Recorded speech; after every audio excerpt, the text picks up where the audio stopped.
No es hora de callar es una campaña que nace en septiembre del 2009, cuando yo decido hablar en Madrid, España, públicamente de mi caso de secuestro, tortura y violencia sexual. Cuando decidí contar lo que me había ocurrido y El País de España me hace una entrevista, resaltan esa frase de que yo entendí que no era el momento de seguir callada.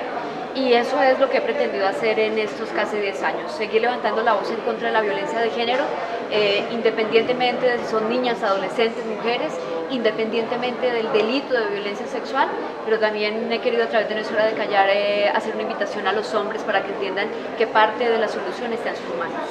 Durante muchos años me negué a creer que yo tenía derecho a ser víctima, me negué a creer que tenía derecho a hablar de mi caso, y cuando comprendí que era necesario no solamente hablar de mi caso, sino hablar de miles de otros casos de mujeres que no tenían la posibilidad que yo tenía, entendí que había quedado viva para eso, para darle voz a mujeres que no tienen esa posibilidad que Ginés Bedoya tiene.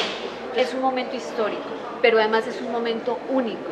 Creo que las mujeres a nivel global deben de tener en cuenta, en su cabeza y en sus acciones, que es el momento de actuar. Y no me refiero solamente a salir a marchar o a salir con un cartel, me refiero a la reivindicación de derechos, a seguir reivindicando las voces de otras mujeres. Es un momento histórico, único, y si nosotras como mujeres, independientemente de si nos llamamos feministas o no hacemos algo por cambiar esa realidad que hemos tenido que afrontar desde siempre, no lo vamos a hacer. Hoy la violencia contra las mujeres es una pandemia mundial. Así lo ha decretado, así lo ha declarado la Organización Mundial de la Salud, también lo ha hecho Naciones Unidas, porque las cifras lo demuestran, pero además porque los comportamientos en los diferentes países lo demuestran. Y tenemos que tomar acción contra eso. Este es el momento, esta es la hora, no va a haber una segunda oportunidad. Algo que solicitamos y que trabajamos mucho las mujeres que somos o que fuimos víctimas de violencia sexual, que somos sobrevivientes, pero sobre todo que hicimos parte en la mesa de negociaciones como víctimas, fue precisamente que no se le diera ninguna indulgencia a la violencia sexual.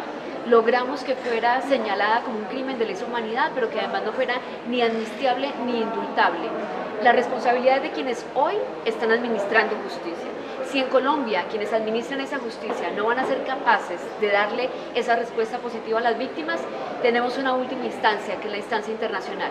Y hasta allí llegaremos si para las mujeres que han tenido que afrontar la violencia sexual en Colombia, sin importar su victimario, no reciben esa justicia que están pidiendo. Es triste decir esto, pero para el caso de Ginés Bedoya no va a haber justicia. Porque creo que todos los fiscales que han pasado por esta entidad han tenido la posibilidad de judicializar a los autores intelectuales de mi secuestro, mi tortura y mi violación, y no lo han hecho.